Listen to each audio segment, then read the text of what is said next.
Welcome to Let's Get Real, the cooking show about finding, preparing, and eating food. I'm Erica Wides, your host. I want to start off this week's episode with a little existentialism, a little deep philosophical question. Don't worry, I won't tax you too much. Just one deep, profound, existential question. So take a deep breath. Here goes. What is cereal?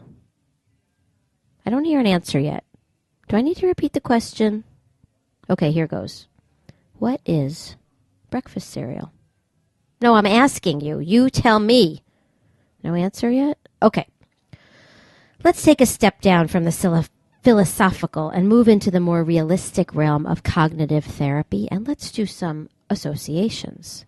I'm sure you can handle that. What's the first thing you think of when I ask you that question? The first mental image that comes up. Now, don't go on to Google Images or, see what someone sends you on Instagram. I'm sure you can come up with a mental image yourself. For me, it's a bowl of multicolored puffed things or brown flakes. Maybe a bowl of brown flakes with like whitish crystallized looking raisins dotting the bowl.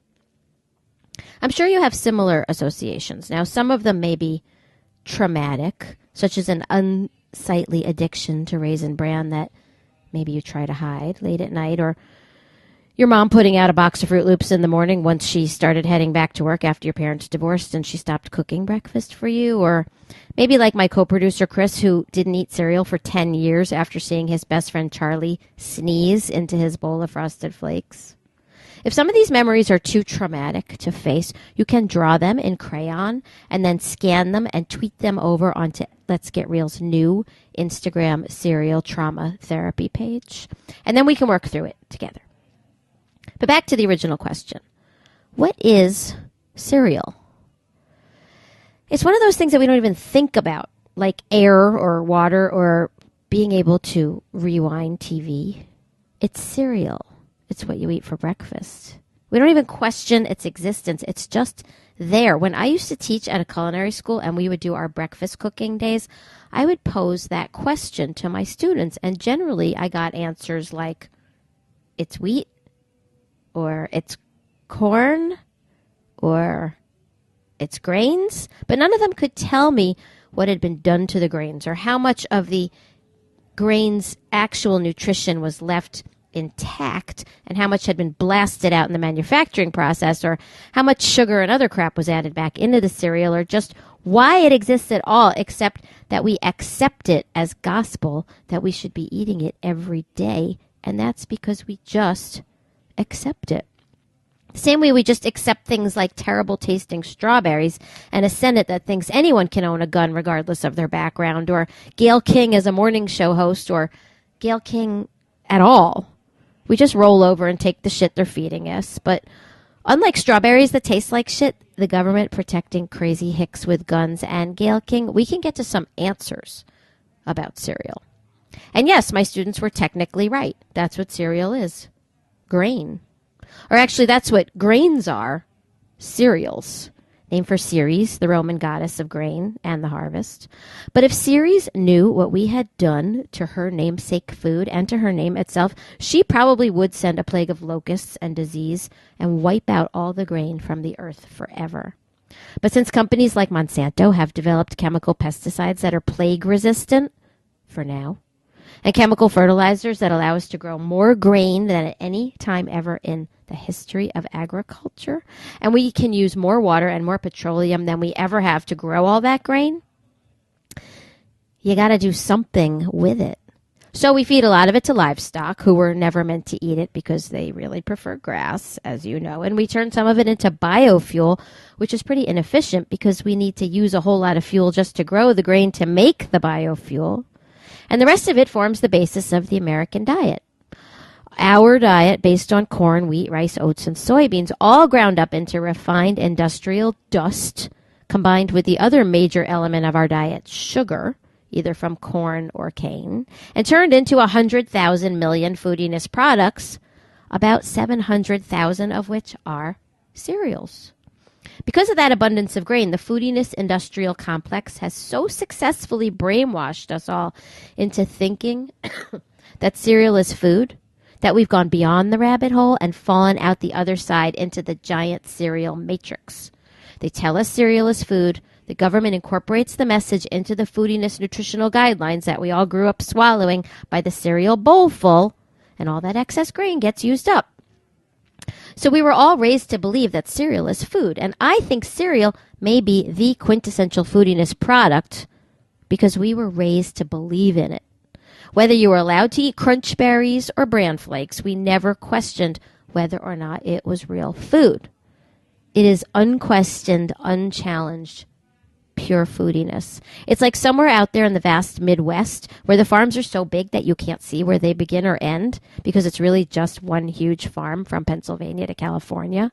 I know because I just flew home from California yesterday after giving a TEDx talk in Berkeley. Yeah, just thought I'd slip that one in case you didn't see any one of my 300 tweets or Facebook posts about it, or the TEDx's Facebook posts about me and about how much they liked me and how much they really liked my Jesus joke, which they quoted on their Facebook page.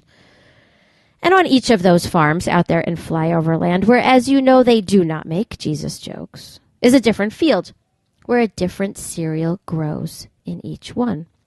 Yeah, you didn't know that? Yeah, different cereals need different climates, so each one has its own special farm. There is one giant cereal field in Nebraska that solely grows the cornflakes, of course, because Nebraska is the Cornhusker state. And there's one in California that grows Raisin Bran. The bran and the grapes grow right there together in the warm California sunshine. And the Sun-Maid Raisin Girl, she runs that farm. She, coincidentally, is Cesar Chavez's grandniece, and she keeps those migrant farm workers in order. That girl has an iron fist, not like that crybaby uncle of hers used to do. She runs a tight ship. Certain cereals, of course, grow better in certain climates. Count Chocula, being of Eastern European descent, grows better in climates that are like Eastern Europe. So they usually grow that in grim gray places like Minnesota or North Dakota, whereas Lucky Charms, of course, is Irish and needs the rolling green hills of Western Pennsylvania, which looks and feels a lot like Ireland, all grass and sheep and married cousins and all that. But a more tropical variety of cereal, like Fruit Loops, really requires the warm, humid breezes and moist climate of the southern states. And I believe there are a lot of new Fruit Loop farms being started on old tobacco plantations in the South, which is a good thing, too. It's nice that they've put all that land to good use, growing something much better for us and much more healthy than tobacco. It's really great that we have so much biodiversity here in the U.S. when it comes to breakfast crops. We live in a lucky, lucky time. We have so many choices. Now, two things come to mind for me when I think about this. The first one, of course, has to do with Little House on the Prairie, because what's an episode of Let's Get Real without a reference to that show? Now, in Little House on the Prairie, and the books, they ate cornmeal mush or porridge for breakfast. Now, granted, those are cereals, as in the true meaning they are grains. But even though we didn't have a color TV in my house until I was in high school, I don't remember ever seeing any multicolored mini marshmallows in Laura's bowl of cornmeal mush, or Mary blindly fumbling in the kitchen late at night for a bowl of Reese's Pieces porridge. Get it? Fumbling blindly? Because it was dark back then at night since they had no electricity, not because Mary was blind. That would just be mean and not very sensitive to people with different abilities. I mean, geez, people, what kind of person do you think I am? Don't answer that. The second thing that I think of when I think about cereal and about it not being food is that even in the old ads for cereal, they were basically telling us it wasn't food. Remember this line? Along with juice, toast, milk, munchy, crunchy, chocolatey Cocoa Puffs are part of a complete breakfast. So wait a minute. You need the juice, the toast, and the milk along with the Cocoa Puffs? So the Cocoa Puffs are just a side dish, a child's breakfast aperitif, a dessert? The juice, toast, and milk provide the barest minimum of nutrition. The Cocoa Puffs were really more just like a little side, a little extra breakfast, maybe a little snack. But that's how foodiness slipped in. It was suggested that the Frosted Flakes and Fruit Loops weren't food, but they were asking us to eat it anyway. And of course, you only eat food, so therefore, experientially, cereal must be food. This is what Orwell called doublethink, which is holding two contradictory ideas in mind at the same time. Of course, what Orwell obviously didn't imagine is that doublethink would be applied to breakfast cereals with names like Fruity Pebbles and Captain Crunch. Now, once, back in college, I spent a month one summer wandering around Scotland in a depressed funk. I was in college. Now, I mostly stayed at youth hostels because I had very little money. But also, once in a while, I would stay in these places that they called B&Bs. Now, these were not the charmingly restored Victorian houses with 3 cats and lots of lavender and antiques and lemon poppy seed muffins for breakfast run by gay couples in Vermont. Not that kind of B&B. Not what the term usually conjures up in the brain. These were more like places on the edge of small cities in northern Scotland, in the houses of old, sad ladies who had a spare room and needed the money and liked to talk to young, depressed college students because they were that lonely. More like that. But for like $10 a night in the 80s. So if there wasn't a hostel around in the town, or I didn't feel like sleeping on a bunk bed in a room with 30 smelly German backpacker women with unshaven armpits and lots of scarves, I would get a B&B room for the night. So one time I stayed at this lady's house in Aberdeen, Scotland, where I chose to visit because they were having a herring festival, and I like herring. But I like Jewishy Eastern European herring, pickled and oniony, or in sour cream on a bagel with tomatoes and maybe a boiled potato on a plate. That kind of herring.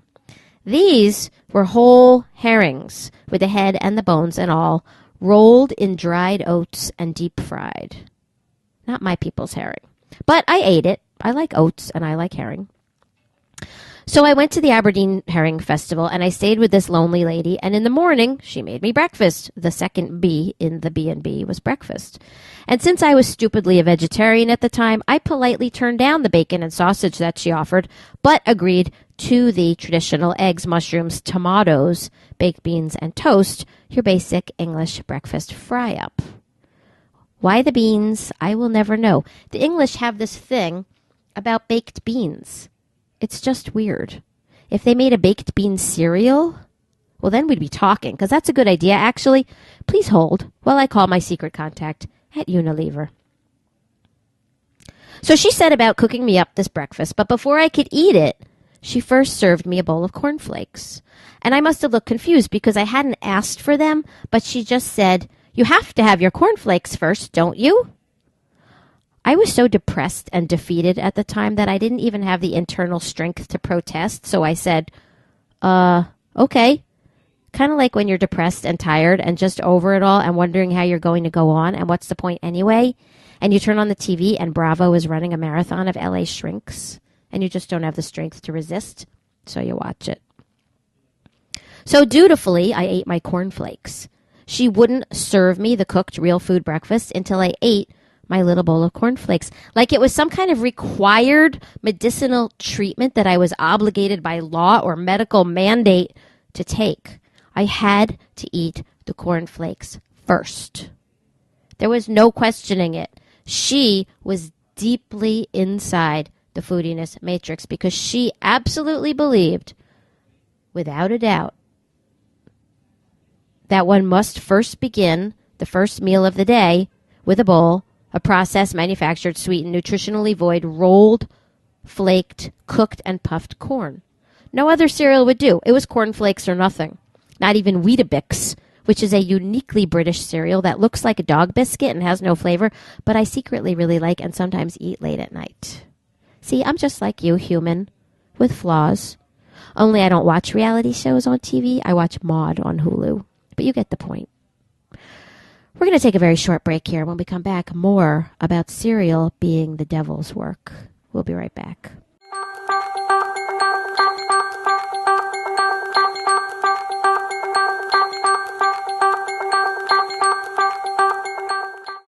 Welcome back to Let's Get Real, the cooking show about finding, preparing, and eating food.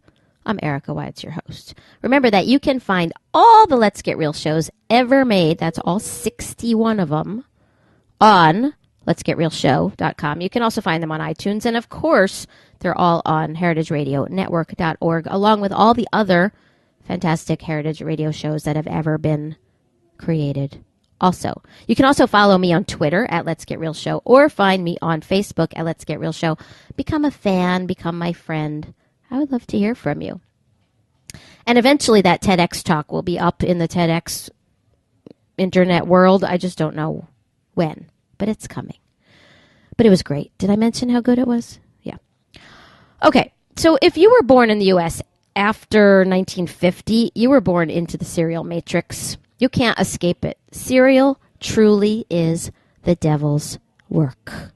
What was once just a benign bowl of processed grain and sugar with artificial colors, flavor, and preservatives and a handful of synthetic vitamins and minerals thrown in and propagandized to us as part of a complete breakfast has evolved further into and now listen carefully because it's a complex concept, a foodiness version of its foodiness self. If cereal was the original foodiness product, then it's gone even deeper into the matrix and way, way further down the rabbit hole because there now are foodiness versions of foodiness cereals. Take Special K. Now, no, Chris, that's not an order directed at you, not that kind of Special K. Special K cereal, which was originally marketed as a diet cereal because it was puffed up so full of air that it had just very few calories. Now, I remember in my childhood, not in my fat child, in my fat childhood, eating a Special K for breakfast and being so hungry an hour later that I would make myself a huge sandwich. So much for that. So Special K went from being a foodiness cereal, portraying itself as a healthy, low-calorie, grain and nutrition-filled food, which it never was. It was just refined flour, sugar, and air, to becoming a whole separate brand of all kinds of foodiness products, like Special K bars and Special K water and Special K crackers. And at the airport yesterday, I saw Special K snack chips. WTF, people. What does that even mean? If Special K cereal is already not a real food, but a processed foodiness product, Soylent Green-like, really, then what is Special K water or crackers? Is it made from the cereal? Maybe it's made from the empty boxes. It's the Special K matrix. It sucks in the ignorant, gullible, overweight masses who just see the pretty red letter K in that nice Kellogg script and think, Special K will make me not fat. I buy, no think, just buy, eat, buy, repeat.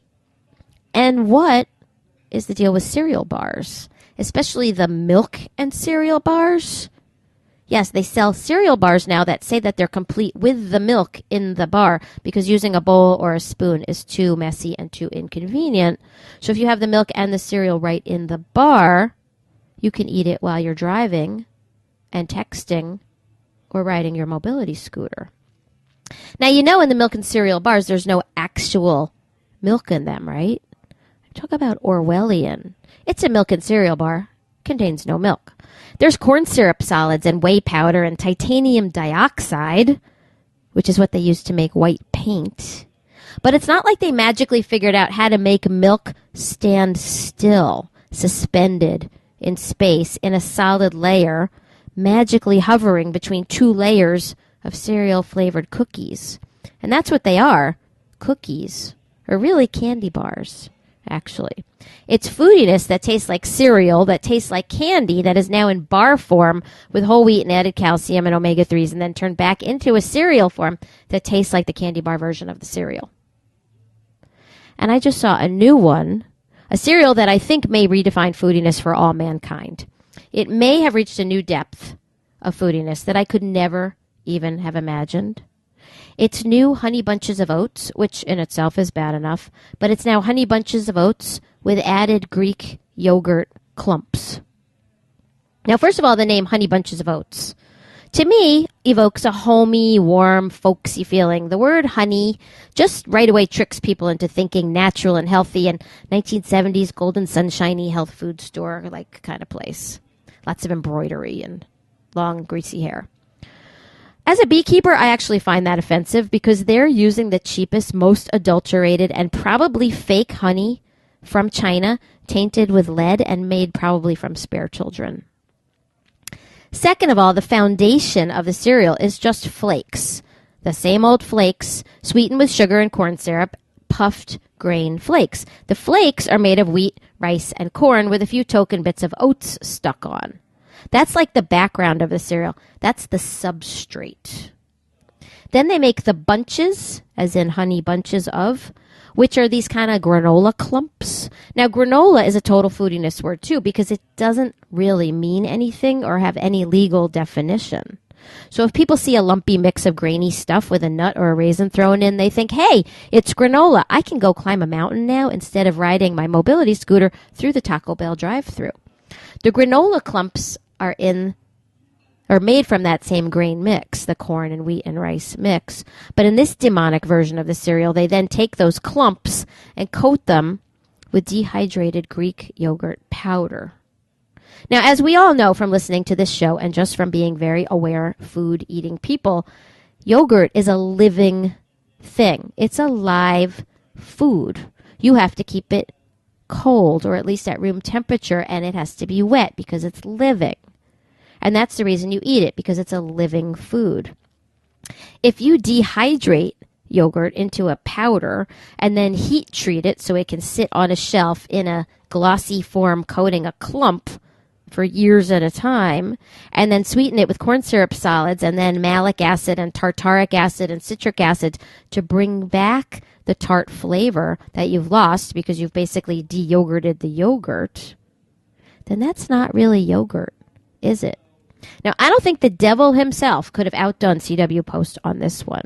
Honey Bunches of Oats Greek has 43 ingredients in it, not including the requisite handful of synthetic vitamins and minerals that have to be added to it legally to call it food. And of those 43 ingredients, 12 are sugar in varying forms. The second ingredient is sugar. And there are ads for it now on TV running, and a woman eats a spoonful of it and immediately declares, I feel healthy. Now, considering I've had a cold for over a week now, maybe I'm the one doing something wrong. She was made instantly healthy with one spoonful of the devil's work. Maybe I'm the idiot. This cereal is the foodinessest of them all. I think it wins a special Foodiness Lifetime Achievement Award at next year's ceremony, which we will be live blogging and tweeting and live streaming. But all hope is not lost, because as always, I am here for you. Even if you have fallen down the foodiness cereal rabbit hole and you're stuck down there from all the post-Special K breakfast sandwiches that you scarfed down, you're in luck. You can't help it if you were born after 1950. You were born with the chip, or the flake, or the puff, or the O in your brain, and it cannot be removed very easily. So lucky for you, we've added a new special program at Foodiness Reeducation Camp. It's our new exclusive cereal addiction reprogramming treatment and spa. Yes, we've added a spa component to the program to make it more broadly appealing. But remember, we still only accept cash and Obamacare. At the new program, we will put you through our new scientifically designed reprogramming and re-education regime. If you have a box of cereal with more than 3 ingredients in it in your possession right now, or you have eaten a cereal bar at some point in your life, you qualify for the program. You'll follow the standard Foodiness Reeducation program like everyone else, which you can refer to back in Welcome to Foodiness Reeducation Camp episodes 1 and 2, which you can find on the website. But you'll also have special cereal deprogramming sessions where we will do things to you like make you take giant bong hits and then put a big bowl of Raisin Bran or Captain Crunch in front of you and see how long you can resist. If you can make it an hour without eating it, you get another big bong hit, and this time we give you the good stuff. And an all-you-can-eat buffet of real food and a DVD box set of your choice of either Downton Abbey or Battlestar Galactica. You choose. If you give in and you eat the Raisin Bran, you have to watch 24 hours of the Hallmark Channel, including Marie Osmond's new talk show, which she says through her new big collagen lips. So think about it. Do you want to do the devil's work? Of course you do. You listen to Let's Get Real. But it's the kind of devil's work we're talking about, like Jesus jokes or office affairs with partners who are inappropriately young, or snatching your sick friend's medication when you visit them at the hospital. That's the devil's work for the right kind of people. Not eating raspberry and chocolate flavored omega-3 enhanced whole wheat cereal flavored like raspberry and chocolate flavored omega-3 enhanced whole wheat cereal bars. That's the devil's work for the wrong kind of people. Do you see the difference here? So, as always, if you don't want to eat shit and you want to do the right kind of devil's work, keep tuning in to Let's Get Real, the cooking show about finding, preparing, and eating food here on Heritage Radio Network. Thanks this week to Chris Nutter, my co-producer, to Joe in the control room, and to Adam Rosenberg, who is now running the video component of the Foodiness Re-Education Camp program. You can find video versions now of the last few shows on Let's Get Real Show also. So if you've ever wondered what I look like, you can watch me do this live. That's all the time we have for this week. I hope you won't eat any cereal tomorrow morning, and we'll see you next week. Good night.